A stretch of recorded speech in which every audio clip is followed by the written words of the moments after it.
Hello friends, இன்றைக்கி வீடியோவில் பார்க்க போகிறது சாமந்தி கட்டிங்ஸ் அதாவது புது சாமந்தி செடியிலேருந்து கிளை கட் பண்ணிவிட்டு வேறு வர வைக்கிறதுக்கு பதியத்துக்கு வைக்க போகிறோம். வீடியோக்குள்ளே போகிறதுக்கு முன்னாடி புதுசாக பார்க்குறோம் நம்ம சேனலை சப்ஸ்கிரைப் பண்ணிக்கோங்க. வாங்க வீடியோக்குள்ளே போகலாம். இப்போ இந்த சாமந்தி செடி பாருங்கள், ஏற்கனவே நம்ம ப்ரௌனு ரோஸ் கலரு ப்ரௌன் கலர்லாம் நம்ம நட்டோம். அந்த பிளான்ட்டு தான் இதெல்லாம்.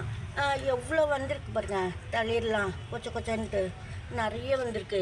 ஏன்னா எதுக்கு சொல்கிறேன்னா, எந்த அளவுக்கு வளருதுன்னு நம்ம வச்சான்னு சொல்லிட்டு சொல்கிறேன். மண் கரெக்டாக நம்ம வச்சோம்னா பொறுன்னு, அதாவது ரவை போல் புட்டு மண் போல் வச்சோம்னா நல்லா வரும் சாமந்தி செடி. இப்போ நான் ரோஸ் கலர் பூ இருக்கும் பாருங்கள், அதாவது பர்பிள் கலர் நடுவில் சன்ஃப்ளவர் போல் இருக்கும். அந்த பிளான்ட்டுங்க கிளைங்க தான் நட போகிறேன். இப்போ இந்த பூ பாருங்கள், இந்த பூ எல்லாம் வாடிடுச்சு. நடு சென்டரில் பாருங்கள், சூரியகாந்திக்கு மாதிரி இருக்கும். நடு சென்டரில் எல்லோ கலரில், இது பர்பிள் கலரு. இந்த கிளைங்கெல்லாம் நடலாம் சொல்லிட்டு ஒரே தொட்டியில். இப்போ மண் எப்படி எடுக்கிறதுன்னா,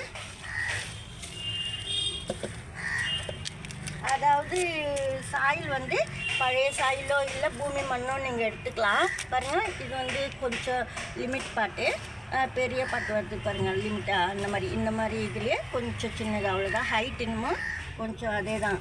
கொஞ்சமாக ட்ரை லீஃப் போட்டோம். மண் நான் பழைய மண் தான் எடுத்துருக்கேன். எல்லாமே அது கலந்துருக்கும். தரையில் போட்டு வச்சதுனால நான் மண் கொஞ்சம் தரையில் போட்டுட்டேன். அந்த மண் தான் இது. ஏன்னா கொஞ்சம் காயணும்னு சொல்லிட்டு பூமி மேலேயே போட்டுட்டேன். அந்த மண் தான் இப்போ கொண்டு வந்தேன். அதாவது கம்போஸ்ட் மண் இருக்கும் பாருங்க, அதுதான். அது ஏற்கனவே கலந்து வச்சுட்டு தான் இந்த மண்.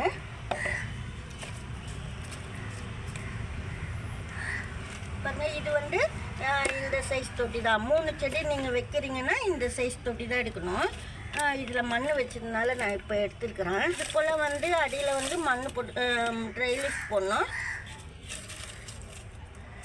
இல்லைன்னா ஜல்லிக்கல் நீங்கள் எடுத்துக்கலாம். ஜல்லிக்கல் 1/4 பங்கு போடணும்.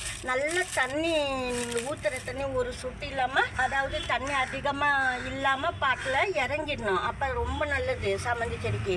நீங்கள் போடுற எரு கூட நீங்கள் சும்மா கொஞ்சமாக போட்டால் கூட செடி சீக்கிரமாக ஏற்றுக்கும். அதுக்கு சொல்கிறேன் நான். இப்போ இது மணல் கலந்த மண், கம்போஸ்ட்டும் இதுலேயே இருக்குது. பழைய மண் இது. சாமந்தி செடி நடும்போது சப்போஸ் செம்மண் இருக்குது, கம்போஸ்டெல்லாம் இல்லைன்னா நீங்கள் செம்மண் மணல் அது போல் எடுத்துகிட்டு கொஞ்சமாக வெங்காயம் தோல், வாழைப்பழம் தோல் கட் பண்ணிவிட்டு, ஆலுவீரை கூட சின்னதாக கட் பண்ணிவிட்டு சாயிலில் கலந்துட்டு கூட நட்டுடலாம். நான் இப்போ அது போல் நடலாம். இன்னும் நிறைய அது போல் நான் நட்டிருக்கிறேன். இது போலையும் நடலான்னு சொல்லிட்டு கண்டிப்பாக நல்லா வரும். அதாவது கலர் லீஃப் கலரில் டார்க் கலரில் ஆகும். இப்போ நடுற மெத்தடு கூட இது போல் நல்லா மண் போட்டுட்டு, நம்ம மணல் 1/4 பங்கு எடுக்கணும். ஈக்குவலாக எடுத்துக்கலாமான்னா எடுத்துக்கலாம். ஆனால் நீங்கள் வெயிலில் வைக்கிற மாதிரி இருந்தால் மண் கொஞ்சம் அதிகமாக இருக்கணும். நான் கொஞ்சம் வெயிலில் இருக்கிற செடி மண் அதிகமாக தான் எடுக்கிறேன் நான்.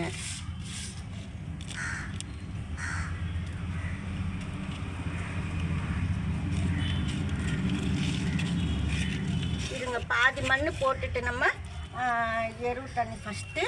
இது கருவேப்பிலை தண்ணி. நம்ம மிக்ஸி கப்பில் நல்லா மெத்துன்னு அரைச்சிட்டு கொஞ்சமாக சாயிலில் கலந்து விடணும்.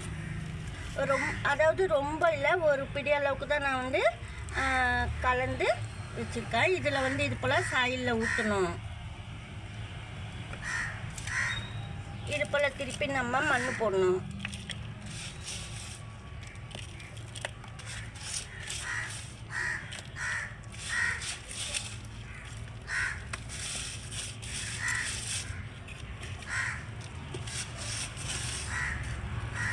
இது போல் நம்ம போட்டுட்டு திருப்பி இந்த கருவேப்பிலை தண்ணியை நம்ம ஊற்றணும். கருவேப்பிலை போடுறதுனால அயன் சத்து கிடைக்கும், இரும்பு சத்து. அதனால தான் நான் இந்த மாதிரி கருவேப்பிலை கூட கொஞ்சம் அரைச்சி ஊற்றுறேன் சாயிலுக்குள்ளே. இது மட்டுமே கூட நீங்கள் ரெட் சாயில், மணல், கருவேப்பிலை கொஞ்சம் போட்டு, அலுவீரா கொஞ்சம் போட்டு அரைச்சிட்டு ஊற்றுனீங்கன்னா சூப்பராக சாமந்தி செடி வளரும். அதாவது கொஞ்சமாக சாயில் கலந்தா போல் வச்சுக்கோங்க. இது போல்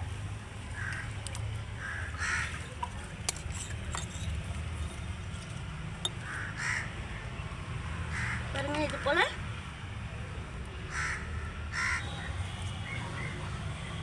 இப்போ 3 பக்கம் 3 கிளை வைக்கிறேன் நான்.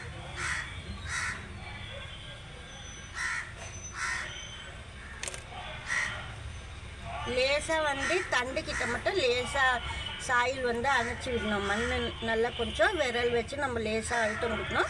அப்போ தான் பிடிப்பு இருக்கும். இது போல் லேசாக விரல் வச்சு அந்த ஸ்டெம்முக்கிட்ட லேசாக அழுத்தி விடணும். அதுக்கப்புறமா கொஞ்சமாக வந்து மண் போடணும். அதாவது ரொம்ப ட்ரை சாயில் இது, கொஞ்சமாக தான் ஈரம் இருக்கும். அந்த மாதிரி மண் தான் நான் இப்போ மேலுக்கு போட்டிருக்கேன்.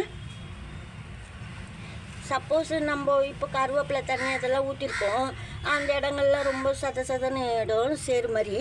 அப்படியெல்லாம் இல்லாமல் இருக்கிறதுக்காக நான் அந்த மாதிரி கொஞ்சம் இந்த சாயில் வந்து மேலுக்கு வந்து ட்ரை சாயிலாக போட்டிருக்கேன். காஞ்ச மண்ணாக மேலுக்கு போட்டோம்னா ரொம்ப நல்லது. ஆனால் இப்போ தான் நட்டு வச்சுக்குவோம். ஆனால் கொஞ்சம் வெயிலில் இல்லாமல் நம்ம பார்த்துக்கணும். ஏன்னா ரொம்ப உச்சி வெயில் இப்போ, அதனால உச்சி வெயிலெல்லாம் வைக்கக்கூடாது. மேலுக்கு மட்டும் தண்ணி ஸ்ப்ரே பண்ணணும். இப்போ இன்றைக்கி தண்ணி ஊற்றிட்டிங்க, மறுநாள் வந்து காலையில் ஸ்ப்ரே பண்ணணும். சாயங்காலம் மேல் சாயில் வந்து நனைச்சி விடணும். அப்படி கூட நீங்கள் செய்யலாம். இல்லைன்னா சாயில் மட்டுமே நனைச்சி விடுற பட்டுக்குள்ளன்னா நீங்கள் அது போல் கூட செய்யலாம். ஆனால் மேலுக்கு மட்டும் கண்டிப்பாக அப்பப்போ நீங்கள் தண்ணி ஸ்ப்ரே பண்ணணும். அதிகமாக தண்ணி ஸ்ப்ரே பண்ணக்கூடாது, கொஞ்சமாக தான் ஸ்ப்ரே பண்ணணும். இது போல் நம்ம கட்டிங்ஸ் எல்லாம் நட்டுட்டு தான் இப்போ இந்த அளவுக்கு நல்லா தளிர் வந்து பாருங்கள். பிளான்ட்டு எப்போ வெயிலில் வைக்கிறதுனா நீங்கள் வந்து லைட்டாக காலையில் லேசாக ஹீட் இருக்கும், அதாவது சூரிய ஒளி, அந்த டைமில் நீங்கள் வச்சுக்கலாம். ரொம்ப உச்சி வெயிலாக கூடாது. கொஞ்ச நேரம் வச்சு நீங்கள் எடுத்துடலாம் கூட. உங்களால் முடிஞ்சதுன்னா கொஞ்சம் நேரம் வெயில் காமிச்சிட்டு காலையில் வர வெயில் எடுத்துடலாம். இப்போ இந்த பிளான்ட்டு கூட நான் இப்போ நல்லா வளருது பாருங்கள். இப்போ வளர்கிற செடி கூட நீங்கள் இது போல் கருவேப்பிலை அரைச்சிட்டு ஊற்றலாம். அலுவீரா கூட சேர்த்துக்கலாம். சூப்பராக பிளான்ட் வளரும். இது ஜெர்பரா பாருங்கள், பூ நல்லா பெருசாக பூத்துச்சு. முன்ன பூத்து காமிச்சிருக்கா, பெருசாகிட்டு பாருங்கள், ரொம்ப பெருசாக இருக்குது. நல்லா வேர் பிடிக்கணுன்னா 15 days ஆகும். அதுக்கப்புறமா நல்லாவே வெயிலில் வச்சுக்கலாம். நீங்கள் இந்த வீடியோவில் தான் பிடிச்சிருந்தா லைக் பண்ணுங்கள். நன்றி, தேங்க்யூ.